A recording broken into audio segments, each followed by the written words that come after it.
Bismillahirrahmanirrahim. Assalamualaikum dear students. I am your psychology teacher 101. Welcome to our channel via short notes. सबसे पहले हमारे channel को subscribe कर लें ताकि आने वाली तमाम न्यू वीडियोस आप लोगों तक पहुंच सकें. Today our lesson is lesson 38 psychotherapy. Last lesson में हमने देखी थी कुछ साइकोलॉजी की बीमारियां. ठीक है, आज हम देखेंगे हम उनको ट्रीट किस तरह कर सकते हैं.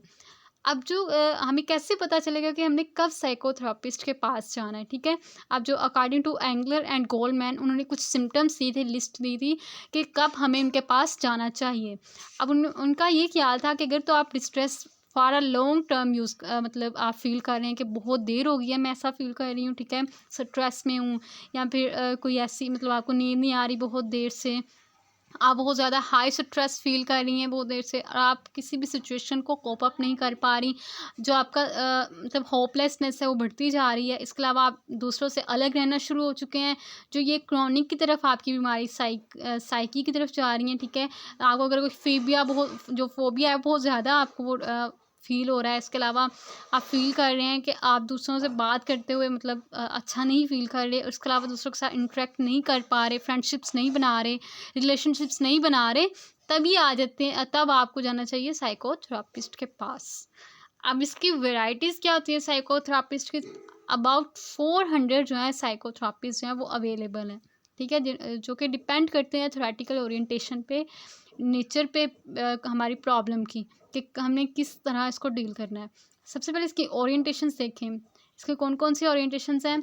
साइकोडायनेमिक, उसके बाद बिहेवियर, कॉग्निटिव और ह्यूमनिस्टिक. ठीक है, अब कौन कौन सी जो है वो प्रोवाइड की जा रही हैं. क्लिनिकल साइकोलॉजिस्ट जो हैं वो प्रोवाइड कर सकते हैं ये आपको, काउंसलिंग साइकोलॉजिस्ट, साइकेट्रिस्ट और साइकोनालिस्ट, और इसके अलावा लाइसेंस्ड जितने भी प्रोफेशनल काउंसलर्स होते हैं, क्लिनिकल मेंटल हेल्थ काउंसलर्स होते हैं. इसके अलावा क्लिनिकल और साइकेट्रिक सोशल वर्कर्स भी इसको डील कर सकते हैं.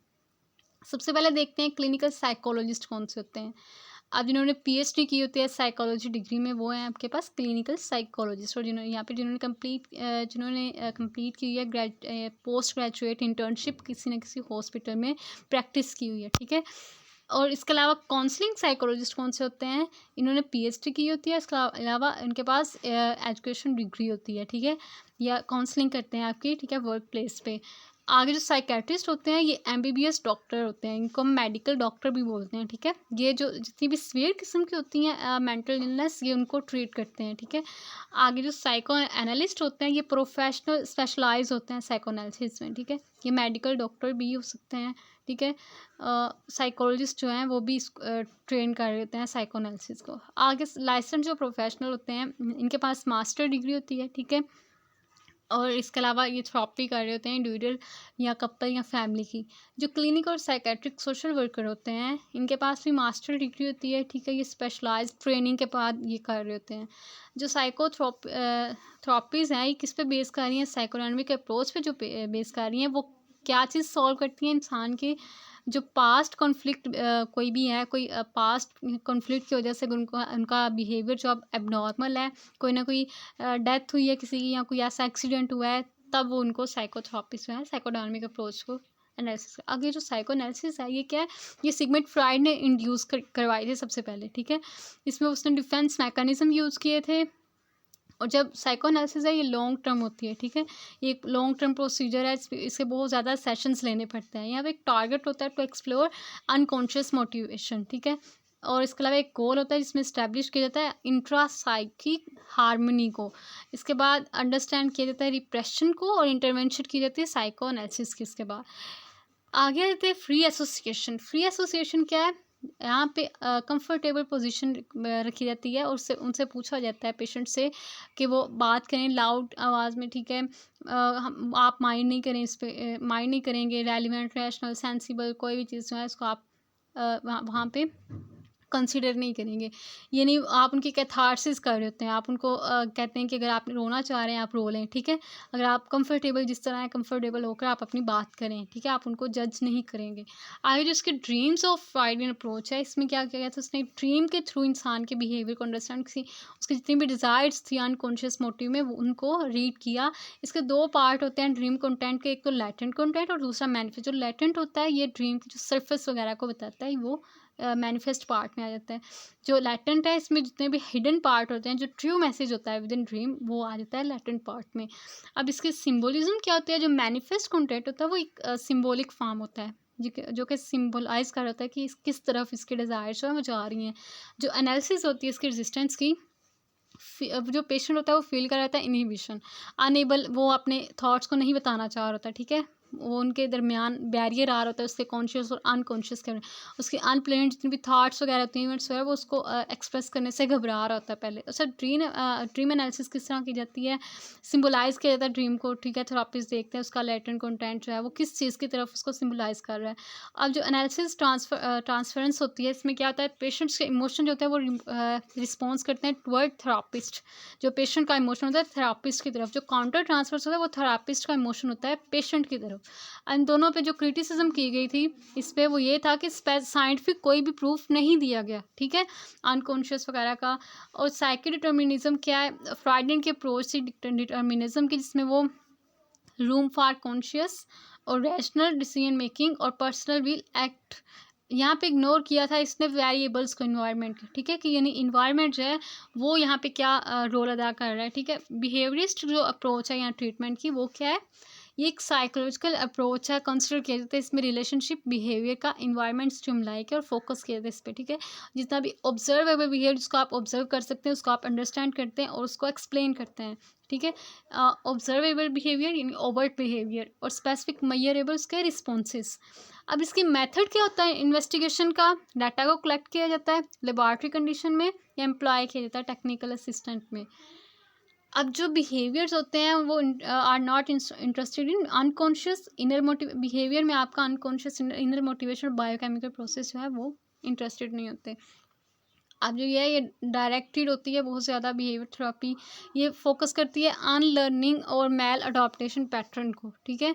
जितने भी पीपल जो हैं वो थ्रू करते हैं लर्निंग के थ्रू, जो उन्होंने एबनॉर्मल बिहेवियर अपनाया होता है, ठीक है, कोई चीज़ किसी एक्सपीरियंस के थ्रू, ठीक है, ये तमाम चीज़ों को ये बिहेवियर थेरेपी डायरेक्ट कर रही होती है। क्लासिकल कंडीशनिंग क्या होती है बिहेवियर थेरेपी की? इसमें सिस्टम डिसेंसिटाइजेशन की जाती है, इसकी अवेयन थेरेपी इसमें की जाती है, फ्लडिंग और इम्पल्सिव थेरेपी की जाती है। सिस्टमेटिक डिसेंसिटाइजेशन क्या है? डिसेंसिटाइजेशन इसमें ये होता है, ये एक प्रोसीजर है, इसमें बिहेवियर थेरेपी जो है वो स्टिमुलेट करता है, जनरेट करता है इंसान की प्लेजेंट फीलिंग को और रिपीट करता है ऐसे, ठीक है।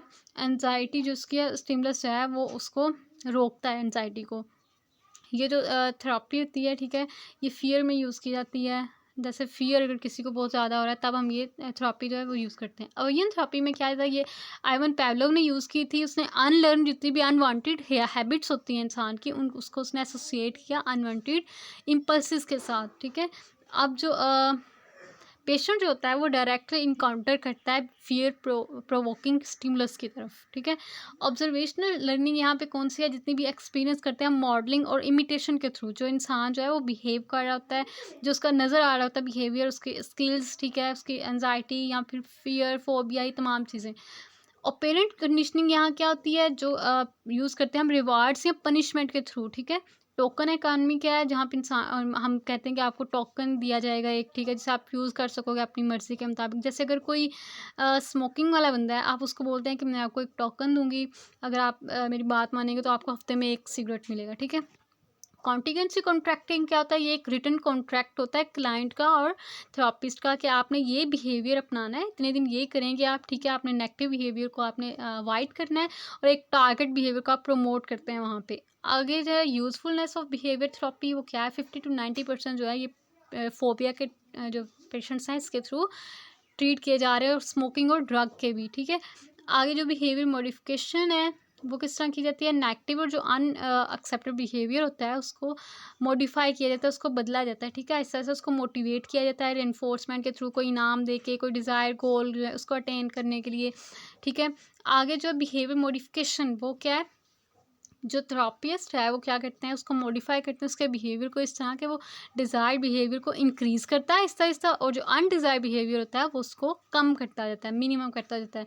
इसमें स्टेप्स क्या हैं? सबसे पहले आइडेंटिफाई किया जाता है मेन टारगेट, उसके बाद उसको रिकॉर्डिंग की जाती है उसकी, ठीक है, देन उसको डिज़ाइन किया जाता है और देन उसकी इम्प्लीमेंटेशन की जाती है। अब अल्टरनेटिंग बिलीफ सिस्टम क्या होता है?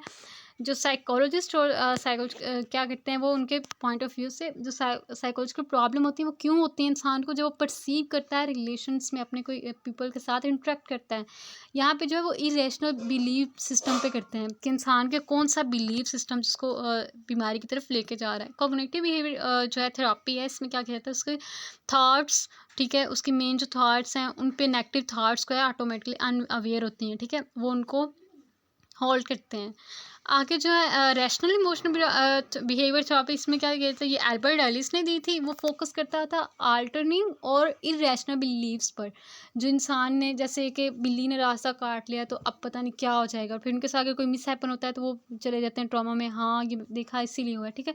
ये इस तरह की थेरेपी है। यहीं तक था हमारा आज का lesson. Thank you so much. Channel को सब्सक्राइब करना मत भूलिएगा। अल्लाह हाफिज़।